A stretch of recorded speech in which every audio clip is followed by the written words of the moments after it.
Daniela Bonageli alongside Megan Bozak, multi-time Olympian, multi-time world champion, here with us in the booth as Toronto welcomed Boston for their fourth meeting of the season. Both teams coming into this one with 2 straight wins, looking to extend that and of course rise up in the standings. But Megan, it was Toronto that got the jump on the Fleet, and they did it kind of rolling off the tail end of their first power play. Emma Malte was a game changer tonight, and it started with shift 1 for her, but also in the first period, her puck pursuit and the willingness to not give up that puck. From the goal line, she tries to pass it through, and then next thing you know, she's passing it to herself, and it's in the back of the net. A bit of a debatable whistle. They didn't know what time it had actually blown, but it was called a good call, a good goal, and Malte never gave up on that puck. When there's physicality, Malte will be there.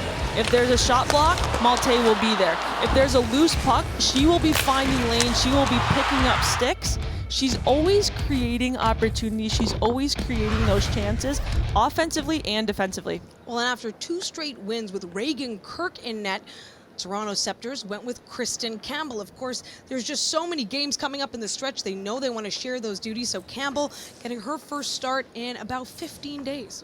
There are a lot of games coming up, and there has to be bench management, which is very important, but there also has to be confidence and control in both goaltenders, and Kristen Campbell was up to the task tonight. She did not let up a lot of rebounds. She was sliding well, but most importantly, she saw the puck coming. The Sceptres defenders did a really nice job of clearing out in front of the net, making sure that those lanes were open so she could track that puck. She looked calm, she looked collected, and I'm sure this win was very, very sweet for her.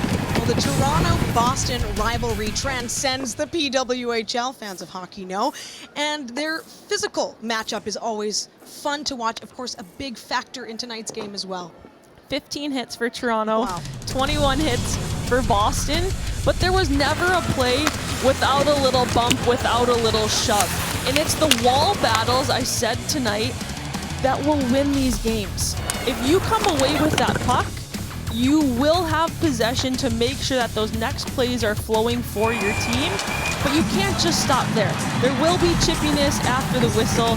The officials have to get involved, but a lot of these players are up to that task. They look forward to that camaraderie on the ice, the chemistry with their teammates, and the battle against one another. So Toronto versus Boston, it will always be competitive. It will always be physical, but that's the fun of the game. 2 teams that have also always closed it out in regulation. Megan Keller tied it up for the Fleet, and then Emma Woods got the game winner with an insurance marker by Jessie Comfer. And so for the 2nd straight year, Toronto's Valentine's gift for the Fleet, a loss.